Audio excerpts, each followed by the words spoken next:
Hello, Dr. Miaken of Monarch Family Chiropractic, and welcome to our workshop talking about a core chiropractic concept, subluxation, and why we believe subluxation is the silent killer.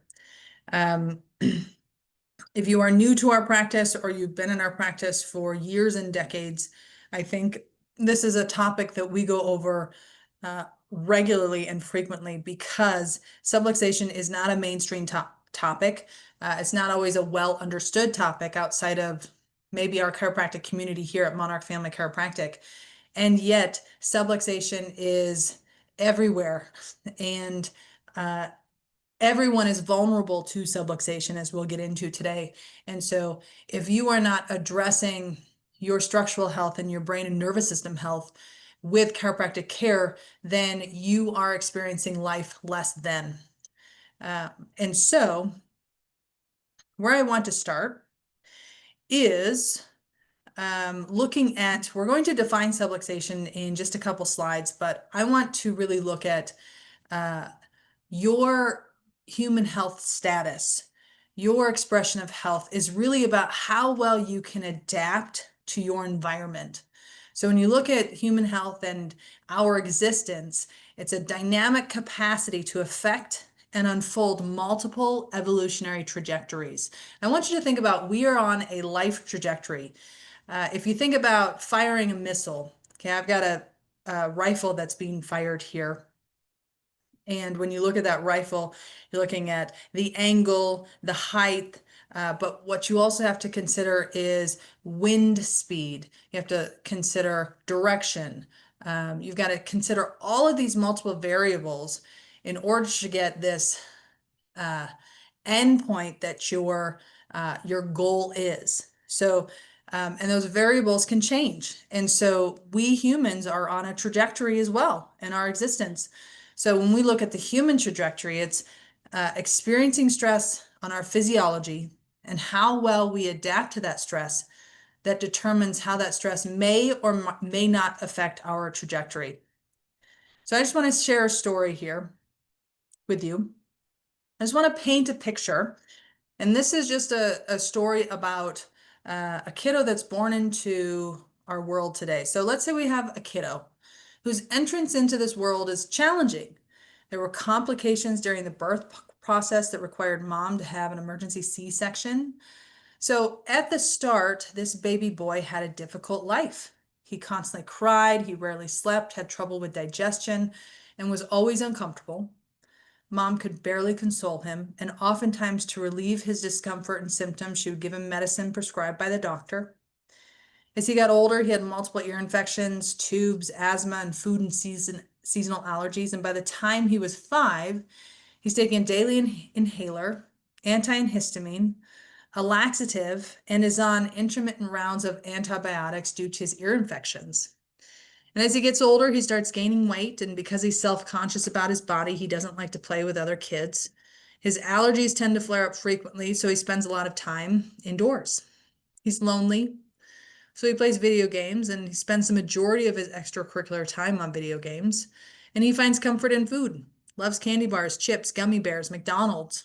In the classroom, his teachers start to notice his inability to pay attention during class, and he finds himself with a label of ADHD. And health problems continue to nag him throughout life, both physical and mental. He experiences bouts of depression and anxiety. Movement and physical activity hurts his joints due to arthritis, and he has trouble balancing. He wheezes and he's out of breath. And his annual physicals present no good news: high blood pressure, cholesterol, irritable bowel, and the list goes on.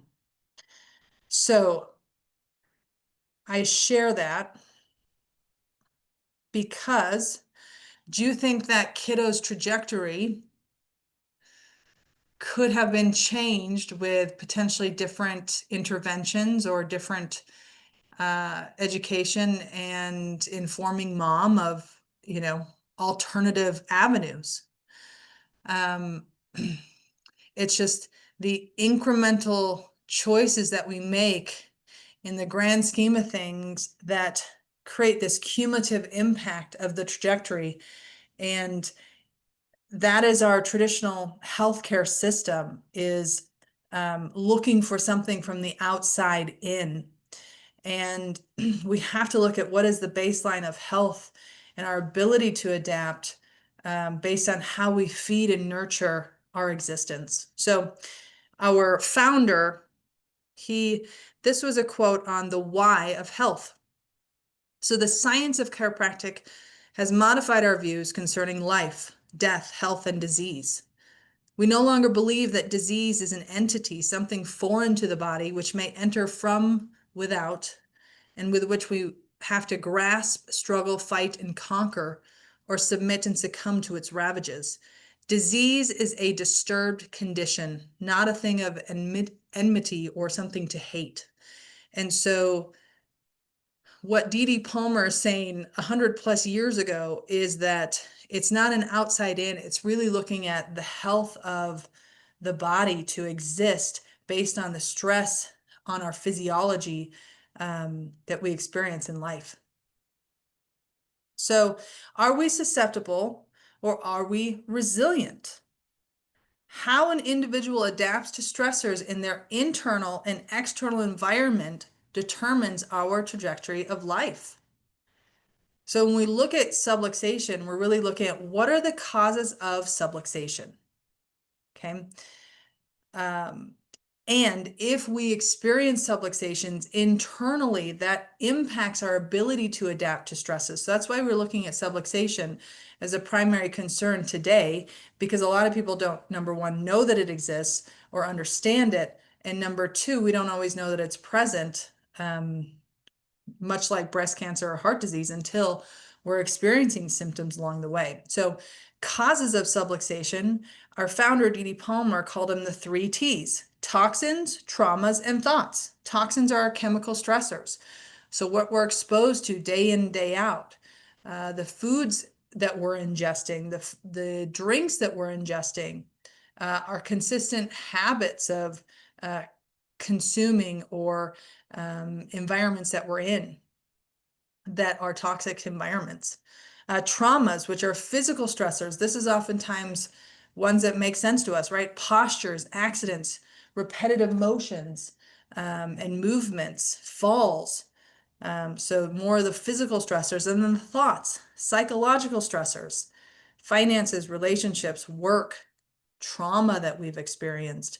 So all of those impact how we adapt to our internal and external environment, which impacts overall our trajectory of life. And we look at that as not the germ theory. We used to think a germ causes disease, but if a germ causes disease, then if you are exposed to that germ, then that would mean that you get the disease. But we have people who are exposed to the same type of bacteria or virus, and one of them gets sick and one of them does not. So we have to look at what's going on with the person who's remains healthy and is not susceptible to that germ. And we call it the terrain theory. And that's really looking at the health of the body. How resilient is the body to be able to adapt to the stressors, whether it's the toxins, traumas, or thoughts, to express a higher potential of health and be able to adapt to that. So this presentation is looking at, again, subluxation, and we want to reduce the causes of subluxation. So it's really personal about how we can start making choices and observing our lifestyle to see what are the stressors and how can I reduce those. So let's define subluxation. It is defined as a dysfunctional area in the spine that negatively affects health and well-being due to its influence on the nervous system. So, put simply, the malalignment in the spine that puts stress upon your brain and nervous system. Now, the old-fashioned concept was there was a bone out of place, okay? You have, a bone here, and it is rotated or it's laterally flexed and it's pinching this nerve. Okay. It's kind of like, you step on a hose. What happens? You impact the the water that comes out. So you impact the signal between the brain and the end organ or end body. If you tuned into our more recent workshop on Mythbusters and looking at how the adjustment impacts the brain, what we're seeing with modern science is that when the brain is not moving things properly in a portion of the spine given the task at hand, meaning when the brain isn't receiving appropriate sensory input, it changes the mapping of what the brain understands where the body is in space and what the body is doing. And so a subluxation can be altered movement in the spine. It could be no movement in the spine. It could be too much movement, but it means that there is a segment in the spine that's altering the information that the brain receives, which alters the brain's understanding what's happening in the body and alters function. So the bone is not functioning or moving in a less ideal way that's considered abnormal to the body. So chiropractors want to detect and correct vertebral subluxation in order to restore the healthy function of the spine and nervous system, which enables the body to function at its optimal potential. Okay. So what we know of a subluxation is it's altering information into the brain and alters how the brain understands the body. And when we remove that interference and support normal function, it actually improves brain function, which is super cool. So let's talk about your brain for a second. So your brain retains its ability to adapt. This is neuroplasticity. This neuroplasticity has been around for, decades now. We used to think that the brain doesn't change, and what we know now is the brain changes based on our ever-changing external environment and how we feed our brain information. Neurons that fire together wire together. So what we do consistently and regularly, we start to create architecture in the brain, and some neural pathways are really inked in and some are less inked in. So when we need to and want to change a habit, it takes a lot of intensity and frequency and consistency and time because you need to reinforce those new neural pathways. But you think about it with a riverbed and a flowing river. Over time, you can see that river migrates, and sometimes you can see old pathways that river has taken.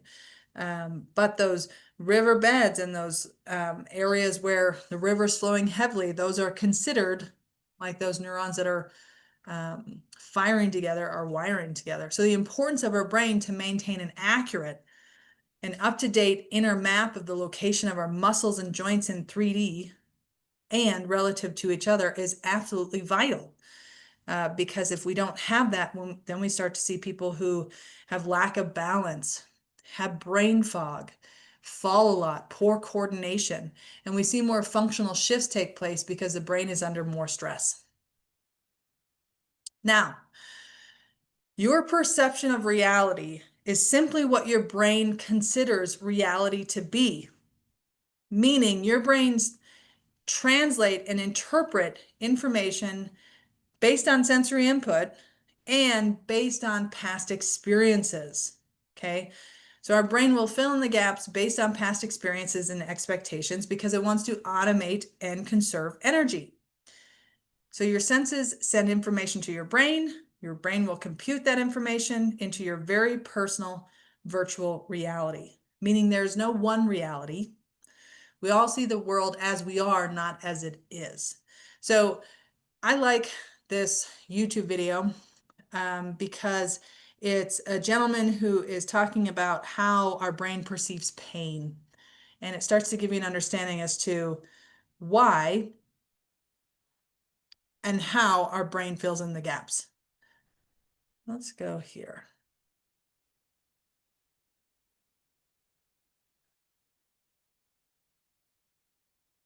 And I'm going to make sure that you can hear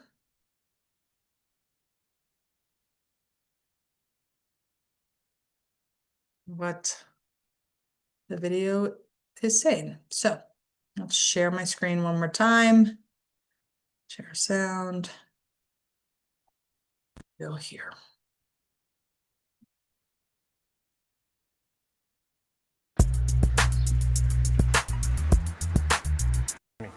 No. As hard as you can. Raise your hand if it hurt. Fantastic. I was walking in the bush. I had a sarong on. Very cool. This is what happened. Did you see that? Hang on. This is what happened. Biologically, I'm going to tell you what happened just then. Something touched the outside of my left leg in the skin. That activates receptors on the end of big, fat, myelinated, fast-conducting nerve fibres. And they stream straight up my leg, straight into my spinal cord, up to this part of my brain. And they say, you've just been touched on the outside of your left leg in the skin. Meanwhile, whatever it was is sufficiently intense to activate free nerve endings. We call them nociceptors. They're thin, unmyelinated, slow-conducting LADA neva. Someone knows what a LADA neva is. Nerve fibres. And that message travels up to my spinal cord, and it gets to my spinal cord, and that's as far as it goes. And it says to a fresh neuron in my spinal cord, you've just been, something dangerous has happened on the outside of your left leg in the skin, mate. And the spinal nociceptor takes that message up to the thalamus, which sits in there somewhere, and says, there's danger on the outside of your left leg in the skin, mate. Now the brain has to evaluate how dangerous this really is. So it looks at everything. And the way that I make sense of this, of what happened to me, is the brain thought, frontal lobe, have we been anywhere like this before? Hang on, I'll just ask the posterior parietal cortex. Have we been in this environment before? Yes, we have. Has it happened at this stage of the gait cycle? Yes, it has. Is it coming from the same location? Yes, it is. What is it? Well, your whole life growing up, you used to scratch your legs on twigs. This is not dangerous. I'm going to give you, the organism, just something so you can kick off the twig and continue on your merry way. And that's what happened for me. I can't show you now, but I took off my sarong, got in the river, got out of the river, and that's the last thing I remember, having been bitten by an eastern brown snake. Survivor. Thank you very much. Now, for some reason, the eastern brown snake works by poisoning you, clearly, and one of the things that it does is activates nerve fibres. So actually, my brain would have got all these messages saying, danger, danger, danger, danger. And in its wisdom, it said, no, no, no, no. 6 months later, I'm walking in the bush with a boring talker. You know what a boring talker is? Those people, it doesn't matter what they say, it's boring. That's irrelevant, but we'll call her Naomi, because that is her name. Anyway, this is what happened, right? Yo, wah! And I am in agony. I have got a white hot poke of pain screaming up my leg. I'll tell you biologically what's happened. Something touched the outside of my left leg in the skin. That activates big, fat, myelinated nerve fibres, which send a message up to here. Just been touched on the outside of your left leg in the skin. It's sufficiently intense to activate these free nerve endings, danger receptors. Take the message to my spinal cord. Just been, something dangerous has happened on the outside of your left leg in the skin. Yes. Well done. You weren't planted. That goes to the thalamus and says the same thing. Something dangerous has just happened on the outside of your left leg in the skin. Nice. So the brain says, thanks very much, thalamus. Kids all right? Good. Anyway, frontal cortex, anything to tell me about this? Hang on, I'll ask the posterior parietal cortex. Where are we? We're walking in the bush. Oh.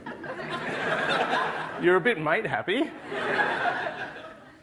This stage of the gait cycle, where's it coming from? Have we been here before? Oh, yes, we have. Last time we were here, you almost died. I'm going to make this hurt so much that you can do nothing else. And I was in absolute agony for what seemed like minutes, screaming pain, until one of my mates looked at my leg and there's a little scratch from a twig. The pain in those situations was totally different because of meaning. I want to try and convince you that pain is an illusion 100% of the time. Here's a visual illusion. So if you have a look at this picture, you've got a square that's got A in it and a square that's got B in it. Raise your hand if you think that the square with A in it looks darker than the square with B in it. Hi, I'm Brett. And I'm Jonathan. This is Darla. And this is... Thank goodness for that. None of you have a really socially embarrassing neurological disorder, except you. That's not true.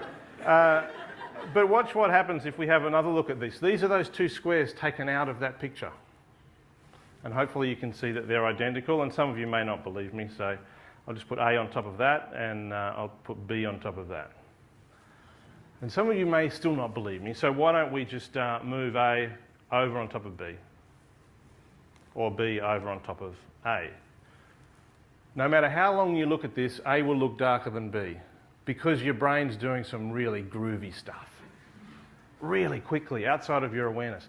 Have a look at this. Turn your head on the side and have a look at the same picture. Nothing changes.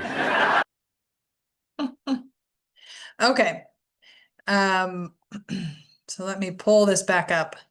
And I want to make sure you're looking at what I'm looking at. So let's try again. Fascinating, isn't it? Based on past reality and your experiences and expectations, your brain will fill in the gap based on what it interprets. So he was talking about pain, but this is, everything, because your brain is automating based on experience. So if you grew up in feeling very safe, your brain will fill in the gaps for safety. If you grew up and you were constantly needing to be hyper vigilant and review and be concerned about threats, your brain will fill in the gaps for threats. So it's a very, again, when it says your brain is computing information to create your very personal virtual reality, there is so much truth to that, because it is a cumulative experience of all that we've experienced in life, starting at conception, even in preconception in some cases. They've done studies in children who've experienced trauma, who've acted out things between their parents that happened preconception. That's why trauma can be such a massive thing, and working through that trauma is so vital and important. So why do we care about that? Because subluxation changes how the brain receives information. So if you've got a structure that's influencing that sensory input, and that sensory input is already shaded based on your experience in life, whether good or bad, then it is going to be an added component of influencing and adding stress to your brain. So segment is moving way more than normal, not moving much at all, or just moving differently from normal, is influencing how your brain computes and integrates all sensory information. So change in information to the brain can lead to change within the brain itself. When a spinal segment doesn't move properly, it influences how the brain perceives and responds to all other sensory information, creating completely different 3D mapping of where your brain believes your body is in space, how it's able to function, how it's able to connect to every part and piece of the body. And so why do we call subluxation the silent killer? Because a minor subluxation can shut off 60% life energy or nerve flow between your brain and body. How much pressure or weight causes 60% interference? The weight of a dime. And you can't feel subluxation until they've already caused a lot of damage. And that's why we resemble subluxation to heart disease and cancer. Heart disease, it takes years. Cancer, breast cancer, 10 to 12 years before it's large enough for us to identify on a microscope.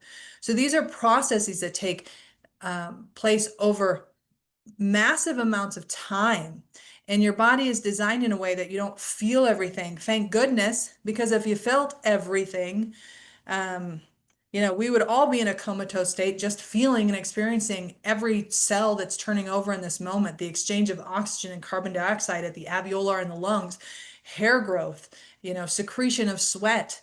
We would feel everything and we would not be able to function. So we really only experience about 10% of what is going on in our body. And all of that is really oriented towards conscious thought. And so we call subluxation the silent killer because it can start at birth and alters how the brain moves through development. So if the main way your brain is laying down good architecture and growing in a healthy way as a child, if you got altered motion or you're visually, if your visual input is stuck in a way, that means that this is your brain's reality. And it hugely impacts the 3D mapping and architecture of how it's able to experience the internal and external world. So we talk about, by the time you experience your first symptom, you've got your brain isn't receiving appropriate input for healthy adaptation and resiliency, and you've got joints that are decaying and discs that are wearing out. And so that's where we think chiropractic is an absolute necessity to be on. A chiropractor should be on everyone's healthcare team to support resiliency, ability to adapt, to support a healthy trajectory, and to support good brain function, period. So let's look at a couple studies here. This is looking at how, when you have a loss of cervical lordosis, so let's look at this lower picture here. Your curve should look like a banana. Okay, so it should look like that blue line. And I want you to understand there's muscles that are attaching along here and bigger muscles along here all the way down. You got your nerves that are coming out. You've got arteries that are coming up and branching off into the brain and feeding the brain. You've got lots of things going on here aside from the structure. Okay. So this is saying that a loss of cervical lordosis can occur gradually due to poor posture and ergonomics, or more rapidly due to trauma, such as whiplash. This study highlights that the condition is associated with decreased vertebral artery hemodynamics, so the ability for blood to get to the brain. And it contributes to increased spinal cord and nerve root tension, pain, disability, and various skeletal changes. And what they found is when they supported a healthy cervical spine through adjustments and curve correction. So again, think about it like a banana. When you improve that lordosis, they actually saw immediate increase in blood flow to the brain. And they speculated that, clinical trials have shown that this correction may positively impact various neuromuscular, skeletal, and visceral, which is organ, visceral conditions. So when you have this type of presentation going on your spine and change of your curve is phase 1 degeneration, then it is impacting blood flow to the brain. Your brain is not getting fed good nutrition, good oxygen. It is, basically, what is blood? It's the life force outside of nerve signal and that life force. It is suffocating the brain. So the brain is not functioning as well. And so this study out of brain circulation, they actually had before and after angiograms to see the arteries constricted pre-adjustment and then how the arteries opened up post-adjustment. So I'm telling you, if you've got reduced perforation into the brain of good blood circulation, that is going to cause a slow death over a long period of time. And this is pretty cool. Significant increase in cerebral blood flow by 23 to 225% with improved cervical lordosis. And that's why we care so much about your curves and the health of your spine and structure, because we know if your spine and structure has good integrity and is intact, that means the brain is receiving better information. Let's look at another one here. Oops. Okay, this is looking at musculoskeletal pain. Well, it's actually looking at your autonomic nervous system, which is that automated nervous system that controls all your organs and automatically will increase heart rate or decrease heart rate and manage where blood flow is, whether it's organs and muscles, manage where, how your eyes are dilating and your response to threat or relaxation automatically based on how your brain perceives what's going on in your world. So this is a study looking at if there's heightened risk involved in alterations of your autonomic nervous system and the output to the heart and your peripheral nerves. And they know that musculoskeletal pain is a pervasive concern affecting 1.3 billion people globally. It diminishes physical well-being, but also escalates the risk of cardiovascular events. So they wanted to look at when you adjust the spine, specifically they were adjusting through the mid-back spine or the thoracic spine, okay, which is right here, that mid-back spine. Does that alter the effects of your cardiovascular health?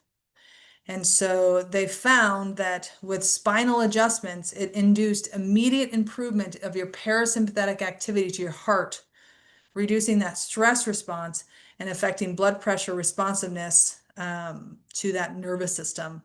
They compared it with myofascial manipulation or a placebo, which is just a sham adjustment, and they didn't get any type of response in that way. So this is a study that is showing when you get adjusted, how it impacts the function of your brain and nervous system, thereby impacting the function of your cardiovascular system.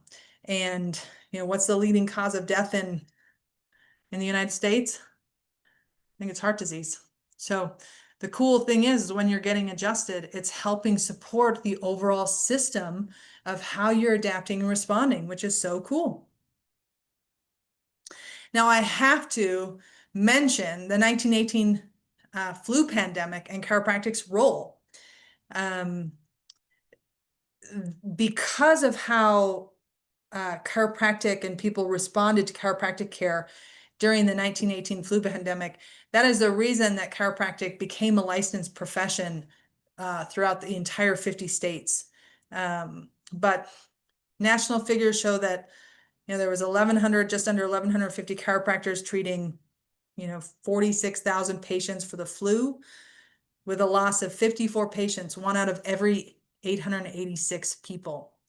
And they looked at the reports specifically out of New York City during the 1918 epidemic.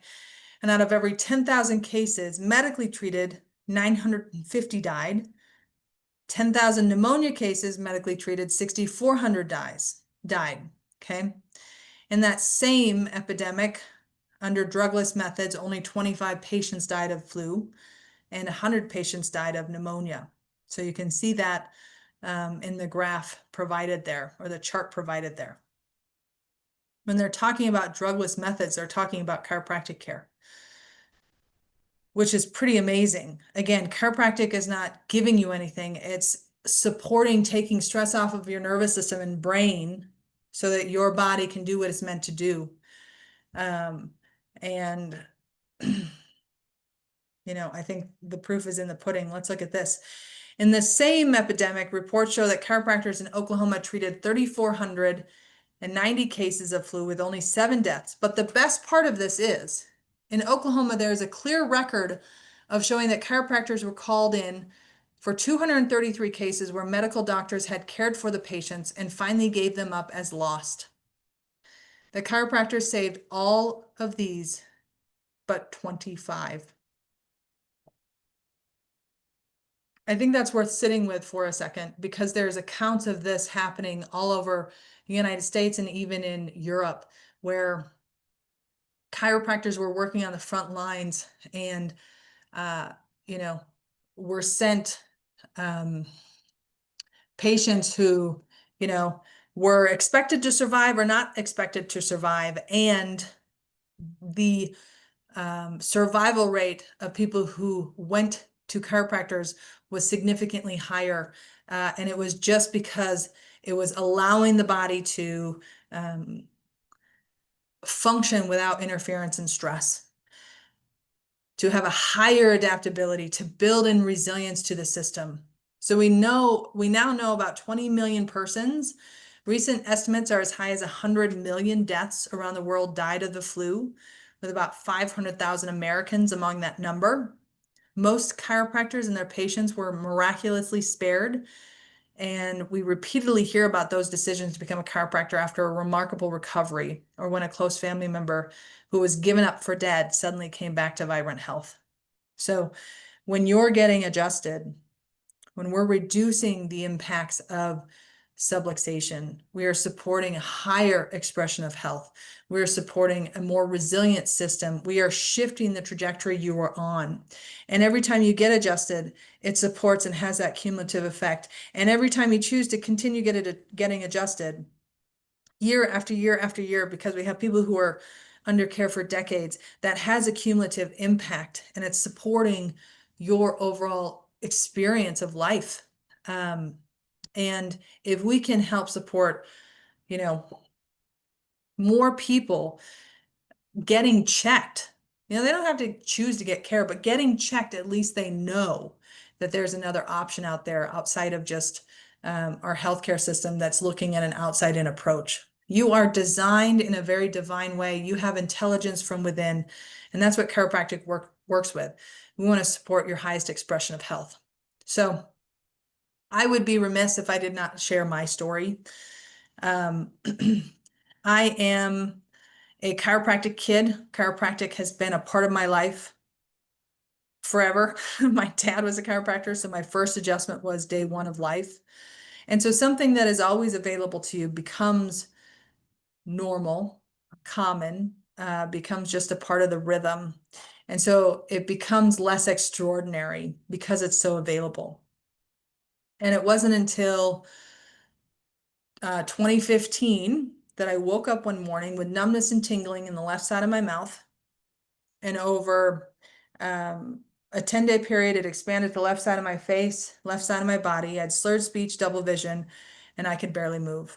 I can remember going to the office. It was Martin Luther King Day, and Amanda, who had worked for me at the time, said it looked like I had taken or was on cocktails for breakfast. Looked like I was drunk. How I was talking and how I was moving. My husband showed up to the office to pick me up at noon to take me to the emergency room.